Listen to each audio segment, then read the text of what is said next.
pessoal, sejam bem-vindos a mais um episódio do CIMED, aqui se fala de tudo. Hoje, com a doutora Larissa, pediatra, neonato, veio falar um pouquinho sobre amamentação e pediatria com a gente. Doutora Larissa, muito prazer tê-la aqui, viu? Muito obrigada por aceitar Obrigada nosso pelo convite. convite. E conta pra gente, quem é a doutora Larissa? Boa noite, gente. Meu nome é Larissa, eu sou pediatra. E além de pediatra, eu estou no quinto ano, né? No MR5 de neonatologia.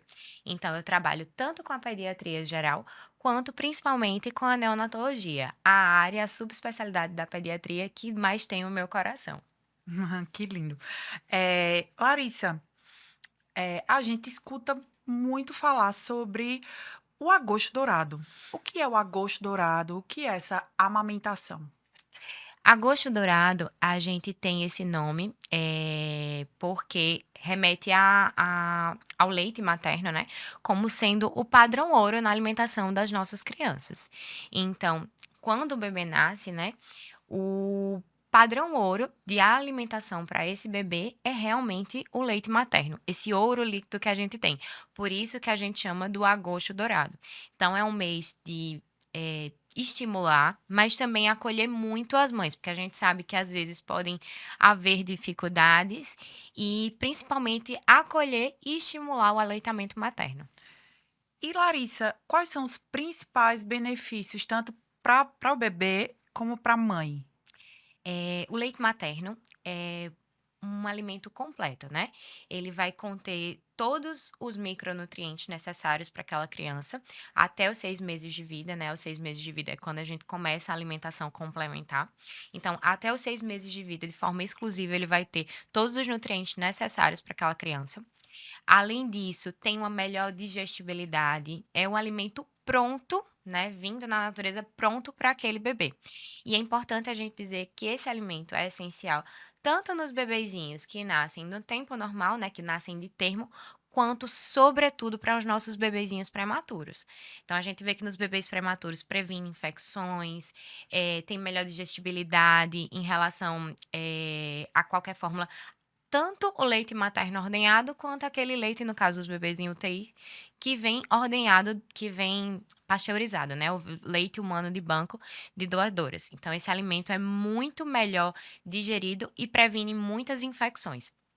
Além disso, o leite materno, né, o proveniente da mãe, contém anticorpos, contém enzimas, então isso ajuda na prevenção de doenças, né? A mãe consegue passar esses anticorpos para o bebezinho. E além dos benefícios que tem para o bebê, existem benefícios também para a mãe. A gente vê na prevenção contra câncer de mama, câncer de ovário. Além disso, previne contra a hemorragia uterina, né? Sangramento pós-parto e fortalece o vínculo dessa mãe com a criança. Então, é um momento assim especial e que deve ser realmente estimulado e as mães que amamentam ou até as que não conseguem amamentar devem ser realmente sempre acolhidas, né? A gente sempre deve ter esse olhar para a mãe.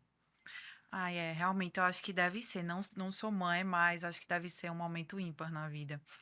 Isso. Larissa, e assim, na sociedade a gente sabe que sempre existe aquele falatório e que é muito verdade e muito mentira e nunca existiria. Conta pra gente os mitos que existem aí no popular. O leite fraco. O leite fraco a são muitas opiniões, né, de uma forma geral, tanto no puerpério quanto durante a gestação, a mãe ela tá lá gestando e já vem várias opiniões. Quando o bebezinho nasce, aliás, até antes do bebê nascer, já surgem algumas coisas do tipo: "Ah, não vai dar mingau para essa criança. Ah, tem que dar leite, porque você às vezes tem uma mãe mais magrinha. Você é tão magrinha assim, seu leite deve ser muito fraco". Não, essa criança não vai se sustentar só de leite. Ah, porque criança que amamenta acorda muito de noite. Então, assim, são várias coisas para deixar. Não bastasse o puerpério ser um momento, assim, muito difícil, ainda existe essas opiniões que vão trazendo uma sobrecarga para essa mãe. E quando, na verdade, não existe leite fraco, né? O leite que a mãe produz é específico para aquele bebê. Então, tem todas as necessidades que aquele bebê necessita. Então, esse é o principal mito e também em relação a acordar muito. O que é que acontece? Alguns bebês que amamentam, eles têm uma necessidade da amamentação para voltar a dormir. Então, às vezes, no despertar, ele sente desejo, né, de ter essa sucção para retornar ao sono. Então, não é porque o leite está fraco que o bebê está acordando muito. Lembrando que, além do bebê ter o estômagozinho pequenininho, assim que nasce, ele não comporta muito alimento. O leite, ele tem um limite de digestibilidade. Então, ali a cada 2 horas, a cada 3 horas, realmente o bebê, principalmente nos primeiros dias, ele vai despertar e vai sentir necessidade de amamentar novamente. Uma coisa que eu acho importante frisar é justamente o papel da família, o papel do pai nessa hora no puerpério mesmo. Porque a gente vê muita mãe que desenvolve aí Blues. plus, que desenvolve, assim, fica com aquele depressão mesmo, sabe? Sim, sim. Então, fala pra gente o quão importante é o mental da mãe, de quem vai ser mãe, antes de realmente descobrir que está grávida e o depois, os cuidados que ela deve ter, para não ter esses probleminhas que a gente vê que chega a ser até um pouco comum na sociedade hoje em dia. A alteração hormonal, ela vai estar presente, assim, desde a gravidez É. e ela continua, né, durante o puerpério. Então, essas situações podem existir e elas podem ser pioradas realmente quando você não tem uma rede de apoio boa. Então, em alguns momentos, a maternidade pode ser solitária, porque algumas demandas da criança, como por exemplo, amamentar, botar o seio, realmente somente a mãe. Então, o pai, a família, a rede de apoio tem que estar ali justamente para aquela mãe, para dar suporte àquela mãe, numa troca de fraldas, num banho, porque essas coisas dá para aquela mãe delegar e poder descansar, poder ter o seu momento de se cuidar, de dormir, de tomar um banho, de poder se alimentar, até porque ela precisa estar bem, estar forte para continuar aquele processo. Amamentar realmente toma muita energia, né? Elas gastam muita energia para amamentar e elas necessitam de todo o suporte para que esse vínculo realmente se sustente o máximo de tempo Possível. que ela e o bebê conseguirem. A gente recomenda, né, a amamentação exclusiva até os 6 meses, mas não tem data de terminar. Então, é quando a mãe e o bebê realmente se sentem confortáveis de continuar mantendo a amamentação. Então, passou dos 2 anos, não necessariamente a mãe tem que tirar do peito. Se o bebê ainda estiver amamentando, pode deixar, se for confortável para ela e para a criança, logicamente. Entendi. E aquelas mamães que precisam voltar mais cedo para o trabalho, qual é a recomendação que vocês dão? Porque a gente sabe que tem muita gente que não tem esse privilégio de fato, passar 6 meses em casa cuidando exclusivamente do bebê, precisa voltar ao trabalho um pouquinho antes. Qual é o direcionamento para essas mamães que, infelizmente, precisam voltar um pouco mais cedo para o mercado de trabalho? A gente precisa analisar caso a caso. Tem mães que têm uma produção muito boa. Tem uma produção boa tanto para amamentar o seu filho, quanto às vezes ser doadora e doar esse leite em bancos de leite para outras crianças. Então a gente tem que ver a produção dessa mãe, se ela consegue ordenhar esse leite. Então, o que a gente vai querer mais é que essa amamentação ela se sustente até os 6 meses de idade. Seja a mãe colocando o neném no peito, ou seja, caso na ausência dela, alguém da casa conseguir ofertar o leite materno ordenhado. Então, se ela tem uma boa produção, a gente orienta ordenhar e conservar o leite materno para que esse leite seja oferecido nas ausências maternas. E é importante também que as empresas, os locais onde essas mães trabalham, sejam mais, como eu vou dizer, inclusive é lei, né, que você reduza a carga horária durante a Amamento. volta, para que justamente a mãe possa amamentar. Então, essa transição de volta ao trabalho deve ser realmente um pouco mais suave, Sim. para que esse bebê tenha suporte dentro de casa. Claro que cada caso é um caso. Às vezes algumas mães voltam, mas não tem uma produção tão boa, né? Tem a produção ali de amamentar naquele momento que ela está presente, mas não tem uma produção tão boa de ordenhar. Então, o ideal seria conservar o leite. Não conseguindo conservar, a gente vai trabalhando outras opções. Mas aí seria conservar o leite. O leite normalmente a gente pede, né, para ter a higiene adequada, lavagem de mãos, usar máscara, né, na hora da ordenha. E recomenda que a conservação seja em potes de vidro com tampa de plástico, o pote de Nescafé. E aí vai durar durante 12 horas na geladeira e por cerca de 15 dias congelado. Sempre datar, botar a data e o horário para ter esse controle. Já entrando nesse gancho, eu queria que você falasse um pouquinho sobre a importância, dos bancos de leite no neonatal. Porque a gente vê que muito se fala, muito se pede, tem campanhas que pedem para doações de de Sim, de sim. leite, que eu acho que é uma coisa importantíssima, até pelo início da conversa que a gente teve. Então, explica pra gente a importância do leite, dos bancos de leite para o neonatal.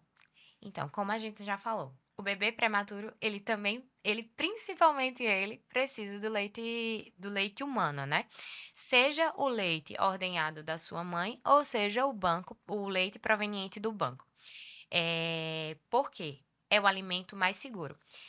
A gente sabe que quando o bebezinho ele nasce, ele não suporta grandes quantidades. Se um bebezinho que nasce de termo, ele já tem um estômago pequenininho, Sim. avalie um bebê recém-nascido, fora todas as outras questões que estão ligadas a um bebê prematuro. Então, ele tem um estômago pequeno e a tolerância dele, às vezes, nos primeiros dias, não vai ser tão boa a dieta oral. Então, às vezes, a gente tem que fazer nutrição parenteral, ou quando transiciona às vezes, para uma hidratação venosa, mas quando é alimentado por via oral, é o leite humano, seja o leite da mãe ou seja o leite do banco, certo?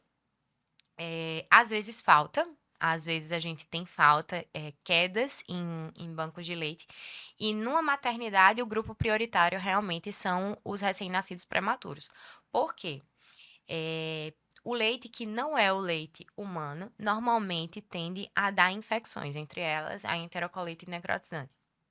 Então, essas infecções, elas normalmente são preveníveis dando a dieta enteral com leite humano, certo? Salvo algumas questões específicas, o leite humano é o prioritário para esse grupo.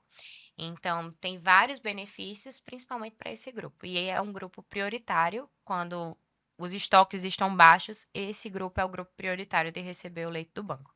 Perfeito, fala bem. E doutora, assim, vamos dar uma dicasinha para as mamães de plantão.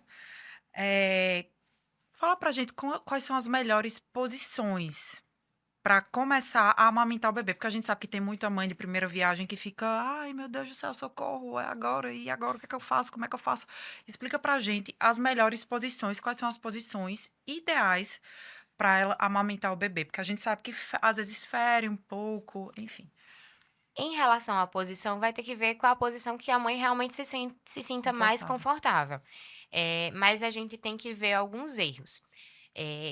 O que seria uma pega e uma boa pega para esse bebê. Então, o bebê ele tem que estar com a boquinha aberta, certo? Como se Boquinha de fosse o peixe. peixinho, É. isso.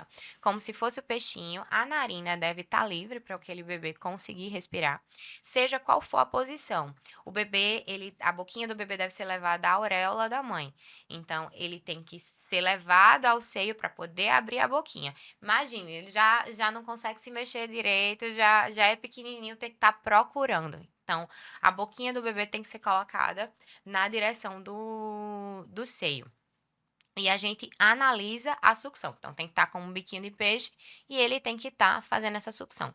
Nos primeiros dias, nem sempre flui tão bem, né? Porque tanto a mãe não vira mãe já sabendo tudo de Isso. amamentação, nem o bebê nasce sabendo pegar totalmente bem. Então, a gente vai corrigindo isso. E em caso de bebês que tenham alguma dificuldade, tanto a gente da pediatria quanto outros profissionais, como por exemplo a fono, que ajuda muito, conseguem auxiliar nessa pega e nessa sucção. Perfeito. Doutora Larissa, a gente queria saber uma história marcante, assim, uma história que até hoje tá no seu coração, que quando você pensa, quando alguém pergunta, e, caramba, doutora Larissa, por que pediatria? Por que neonato? Você lembra dessa história?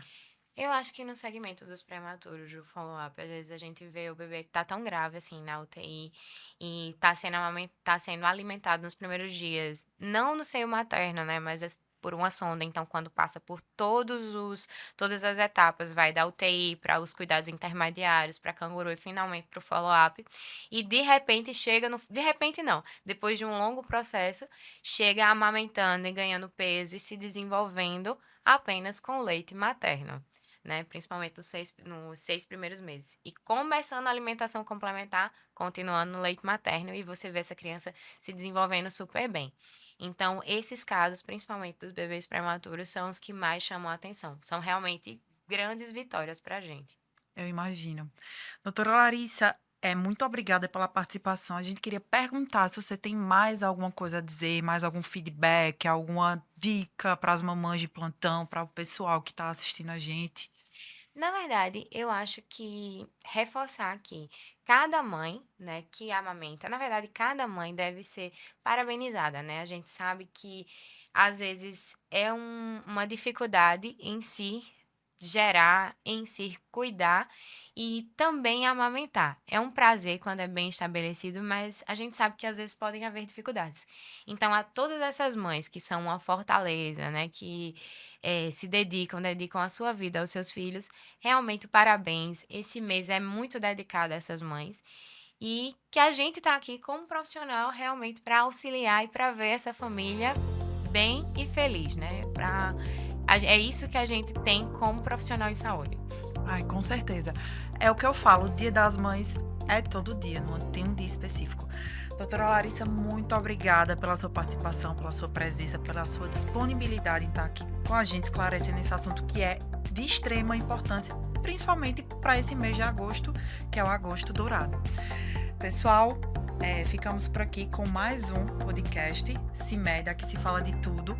Aguardem em todas as plataformas da gente. Obrigada!